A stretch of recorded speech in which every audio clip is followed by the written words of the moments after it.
Hey, Robin. Hey, friend, how are you? I am really good, and after that new intro, I'm even better. How are you?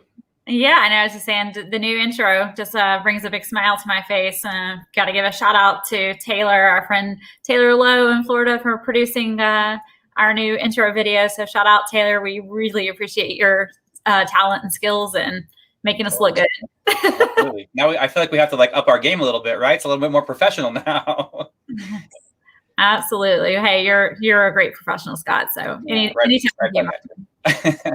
Well, it's been an exciting week this week here at Microsoft with our annual education exchange that happened the last couple of days, and now excited to see all the content live online so it can have a longer life and other people can take advantage of all the learnings and the sharings that took place. But I'm super excited to bring on our guest tonight to talk a little bit about their experience in E2. But Scott, what did you think? You sat in the last few days. What was experience this year? Yeah, and first time. I mean, I've obviously wanted to go for several years. It's always such an amazing thing to see the pictures and the conversations of, people from all across the world, educators from all across the world coming together.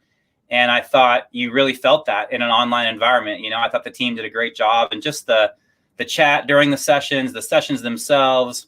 I was exhausted trying to follow everything on social media and like posts and respond to posts. You're better than me. I couldn't even keep up with the chat. I was constantly scrolling up and still more. Yeah, it was a lot. It was definitely a lot. But I mean, altogether, just really interesting and really cool that it brought everybody together, that we could welcome more than 20 or 30 or 40 people. It really brought in obviously a greater population from around the world. Absolutely. So I think everybody's patiently waiting, but do you want to introduce our guest for the night? I would be happy to. We will bring on Courtney and Sandy. Welcome, ladies. Courtney is an administrative intern at both Case Creek and Oak Hills Elementary in Utah, so pulling double duty. No doubt that's a difficult job back and forth. And Case Creek is one of our very proud Microsoft Showcase schools. And to her left, our right, is Sandy Bentley, a fourth grade teacher who is a current MIE, and we understand, hoping to be an MIE next year. So Courtney and Sandy, welcome to the show. Thank you. We're excited to be here. Yes. We're excited to have you, and we definitely appreciate and value your time tonight and your expertise. But I guess just, to share with the audience here with us tonight, tell us about what Case Creek was able to do this year for E2 and how you guys were able to experience it. Really wanted our teachers to be a part of E2. We knew that if we wanted them to be able to attend, we needed to provide subs, and really we wanted to make it a meaningful experience for them too. We knew that there was a lot that they were going to get out of the E2 conference. So we had, even though the conference was half of a day, we provided subs for a full day so we could give some time to reflect and share what they learned. We had snacks, we brought in lunch, we really tried to make it a fun event. We used all of our conference rooms. We had our gym for a staging area that we could collaborate in, and really tried to have fun with the conference too. And the one thing that they provided for us too was the opportunity after it was over to collaborate with each other, to debrief, to talk about what we liked. One of the things that I took away from that was that there were a lot of things that I still wanted to hear that I was able to participate in. It is awesome that we're able to do that. That I could go home that night, I could watch them. I watched another one today because I had a teacher this morning ask if I had seen it. So we're thankful for the opportunity, even though virtual it maybe isn't the best for Microsoft, but it was awesome that we were able to participate virtually. Yeah. And we have awesome administration to allow us to do it. Yeah. So Courtney, you've obviously been fortunate to attend one of our education exchange events in an in-person format. So this year definitely was different and virtual. I would say what were the biggest pros and cons from the two different types of environments that you kind of would say, or takeaways?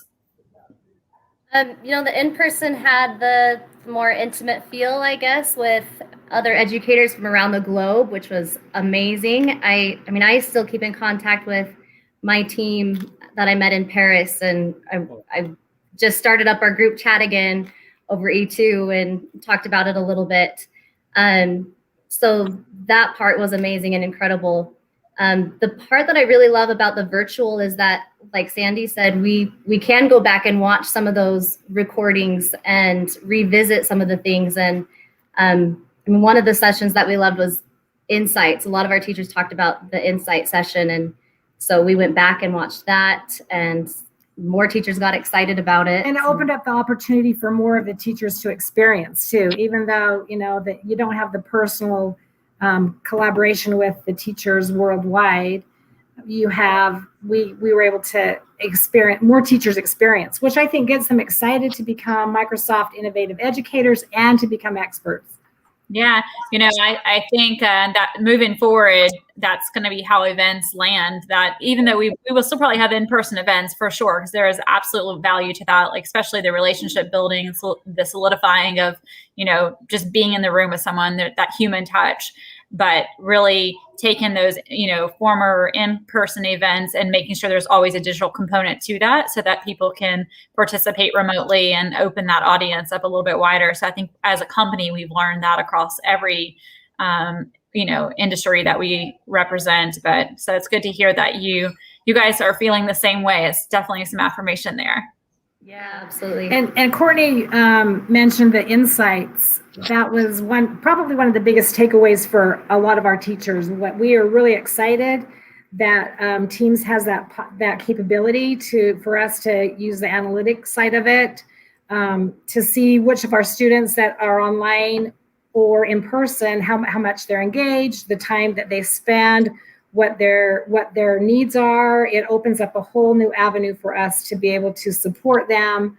As educators, we can see the specific engagement times. I love even looking and seeing, oh, look, somebody was, and I teach fourth grade, so I have 9-year-olds that get on early in the morning to do their gratitude journal or whatever. So that was one thing I didn't get to watch. I went back and watched that, and then I even got on and earned my badge for it because I was so excited about it. So that was a big takeaway for us. I went around this morning and asked some of the other teachers, and I'm just going to read some of the things that they said. These are takeaways. Be a voice, not an echo. I loved that one. Even students who have difficult learning still like a challenge. We find that Minecraft for Education helps with that. There are a lot of Minecraft for Education classes, and we have teachers all over the spectrum. Some who are brand new this year, who are just learning Microsoft. They are right in it with us. They were there. We support each other. My favorite takeaway was I listened to the keynote closing, and I love Peter Reynolds. I've always loved his book, The Dot. That's one of my favorite. I read to my students every year, and he said, "Learn something new, dive into the unknown." And I decided that's going to be our fourth grade motto next year. Didn't we all do that this year? We were forced into the unknown, and we've almost made it through, but there's still more unknowns. And I want my students to know that, because my purpose is to help them, like Peter Reynolds said, make their mark and see where it takes them. So I'm excited to see what happens now. Love that. There's a cool component in all of this that you guys did, and I think that's give teachers time to reflect. And I know my teachers here, and I talk all the time, when you go to a physical conference, that's part of the fun, right? You all leave a session and you meet up. You're like, oh, I learned this and I learned that. From a leader standpoint, Courtney, why was that so important to you, or what are the biggest benefits you saw of dedicating that time? You said, you know, giving them a full day to really dive into that reflection from the sessions. No, really, collaboration is huge. We just move so far when our teachers collaborate. And we can see the growth in their own professional development. And then when they take all those things back and implement it in their classroom, we see how it affects our students and the growth of our students and the achievements that they make. So the collaboration is really important to us as a school. And we really focus on the growth mindset and working together. One of the things we're doing as a result of our reflection is we realize that we need more of a vertical alignment in our school with our technology. So tomorrow in our faculty meeting, we are giving an opportunity for each grade level to talk about how they're using technology in their classrooms. And then we're figuring out how we can build on that with each grade level and tighten that up and just going from there to move forward.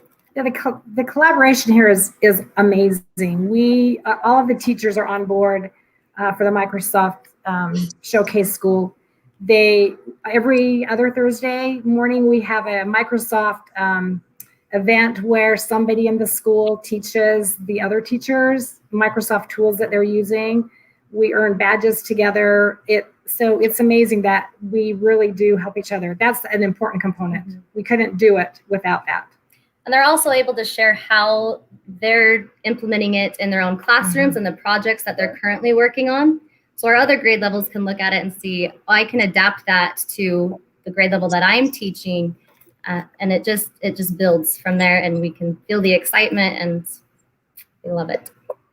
Wow, these are definitely best practices, and they make my heart smile for sure. I wish all schools would put this much energy into, their people and developing their teachers, because if you don't develop the teachers and make sure that they are, feeling comfortable with the things that are they're being asked to do, then it doesn't make it down to the kids. And at the end of the day, we're all here for the kids. But another thing that really warms my heart, I would say, is with this event is that it does bring in such a wide, vast global audience. So for your staff, particularly going through this event for the first time in this digital capacity, and seeing the live chat coming through and all of the people sharing where they're from and how they interact, tell me some ways that or some comments maybe from the staff on how they thought working in this global capacity with educators across the planet was. One of the things that they took away from it was the SDGs and the We Schools. Just having the community, being a part of this program, you're immediately put into this community of educators across the globe, and your resources just become vastly more.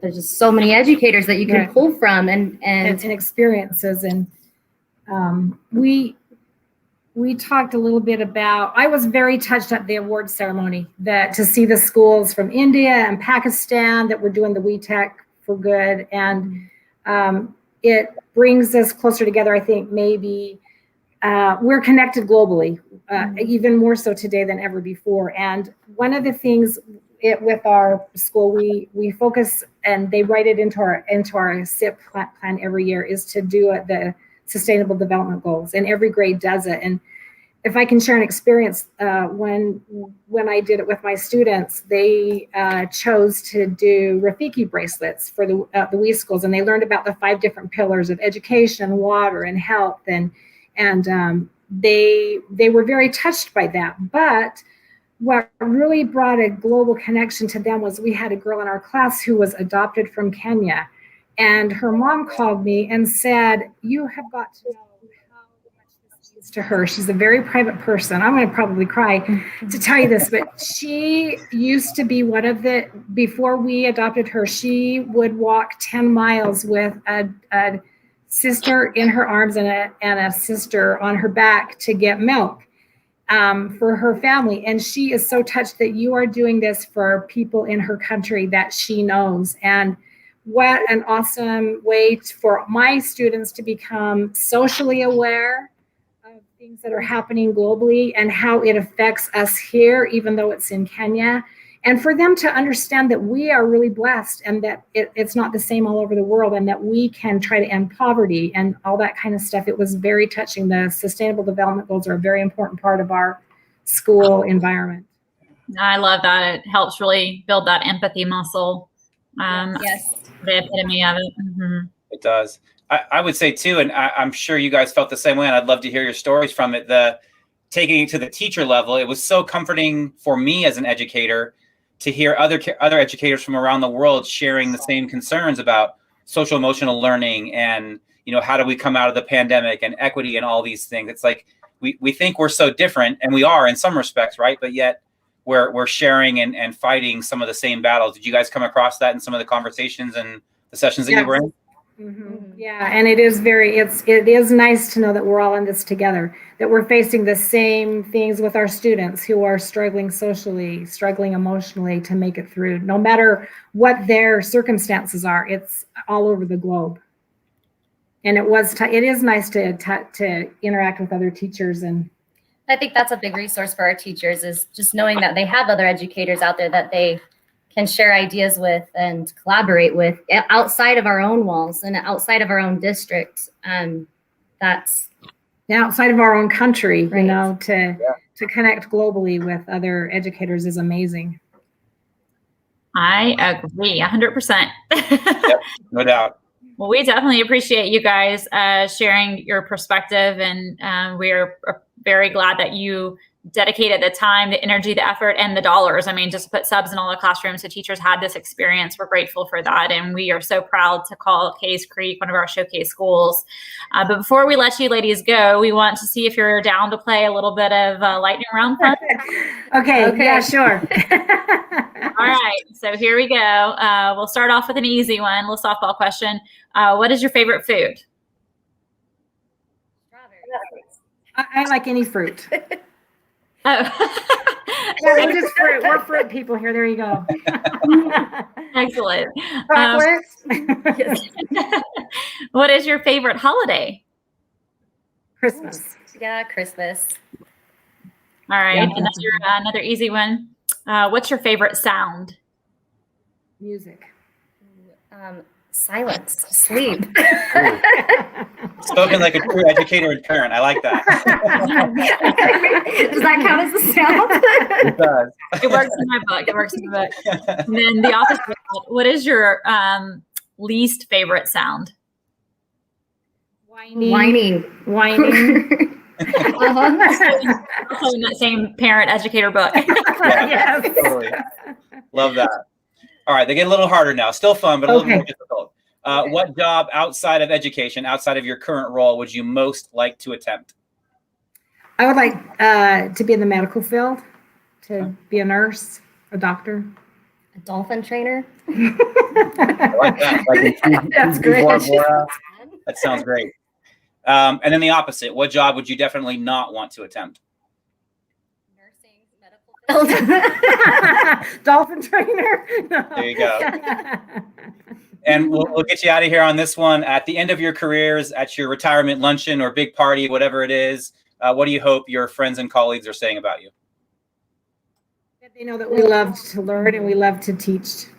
We loved our students. That we were there for them, Yeah. for our students, And cared our- about them. And our teachers, that we're there for each other. Well, I think you guys can check those boxes.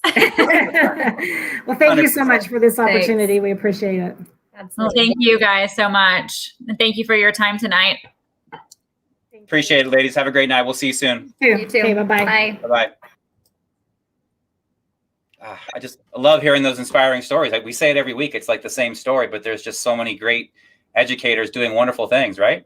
Yeah, no, I mean, it really does like give me just the chills to know like the amount of resources that it takes to dedicate for an entire staff to be out for a day so that they can invest in their learning. But it's such a well, it's a great investment. But I just wish more leaders would see that. I think, a lot of times they're like, oh, we can't afford to all be out at one time. And, the cost of the district for substitutes or, et cetera, et cetera. There's always, I think we always make excuses as why to not do it, but they are like a living example of the value it can bring.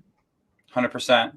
And just seeing the big picture view of it, right? Knowing that you are going to have a little bit of an investment up front, but that down the road, it's truly going to pay off. I mean, that's the biggest part of it all. Really cool. And just hearing Courtney say like, this event like got me to reach back out to the teachers that I worked with on a project 2 years ago at Education Exchange when it was in Paris, just those ongoing connections that happen way after the fact.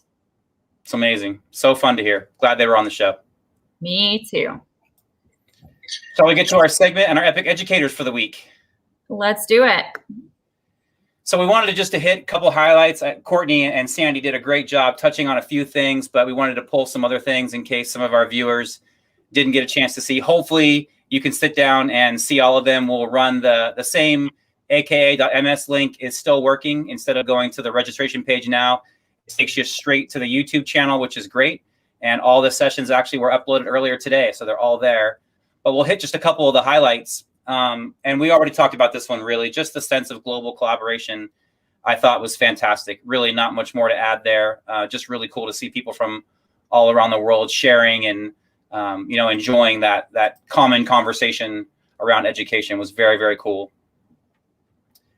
The Tech for Good Challenge, I highly encourage everybody to go check out the day 3 closing keynote, because they recognize all the winners. There were 440 submissions for this challenge from around the world, which is just phenomenal.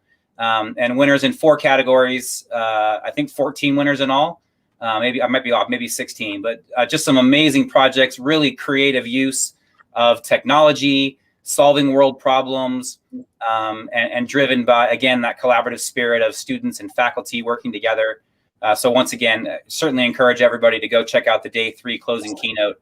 Yeah, and I love how the Tech for Good Challenge too also encouraged people to find a team, and that team didn't have to be with educators in your building, even in your country. There were some winning teams that are, multiple countries represented on the same project together. So again, in the spirit of that global collaboration, seeing it in action and educators working together in that capacity is amazing. Absolutely. Loved it. Andrea Schleicher did a fantastic session. It was super, super data heavy. So full disclosure, I warn you, there was a ton of data, but it was amazing. Talking about some of the research from the OECD, the Organization for Economic Cooperation and Development, and studies they've done on student efficacy, teacher efficacy, failing forward, all these kinds of things. Super, super interesting. And I just pulled this phrase. It popped up in his presentation in the chat about people using the phrase fail as first attempt in learning. And I love that idea of I haven't learned it yet, the Carol Dweck growth mindset, all the work that's been done with that. And again, knowing that countries around the world are all struggling with this same thing, building educational systems that encourage students to learn from mistakes and things of that sort. So another great session to check out. Absolutely. Yep. And there was also another session with many of our USMIE experts actually leading that session, which was awesome. So Kathy did an interview style with Ken Shelton, Holly Clark, and Rochelle Poth on really just, building your brand on social media and what does that mean. And I thought it was really awesome because in the intro, Courtney, and I think it was Courtney that mentioned it, one of the takeaways that they had was be a voice, not an echo. And that came from the session. And so the power of, don't just push out everything that everybody else is saying, but who are you out there being, bringing your authentic self, not only to who you are every single day at work, but also in your digital footprint. What does that look like? And making sure that your authentic self shows up there. So just grateful to have these leaders in that have such a large, presence on social media, giving their advice, and so great to hear that their advice was not about, you need to do this, and this to get more followers, but just really build your connections and your networks out online, and just be part of the conversation, join in and build that network at that level. Another one they mentioned was Insights, the Insights session. So for any of the viewers that are not on Teams or haven't used Teams in your classroom, one of the amazing things about Teams for Education is those insights that are built into this. So you can see this is a classroom team here, and across up at the top, you see Insights. And Insights allows the teacher and our school leaders to see the engagement that's going on in the classroom.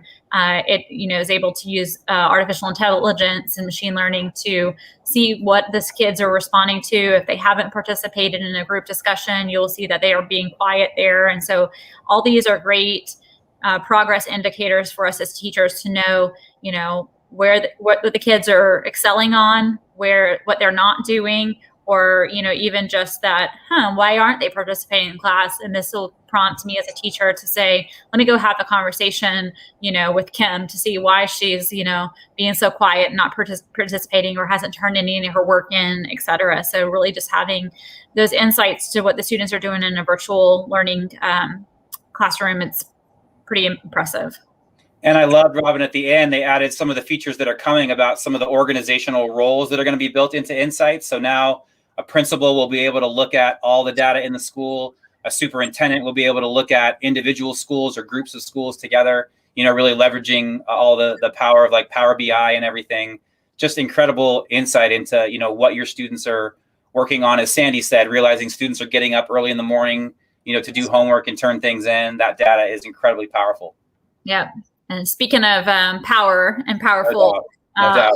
This was definitely the mic drop moment at EDU.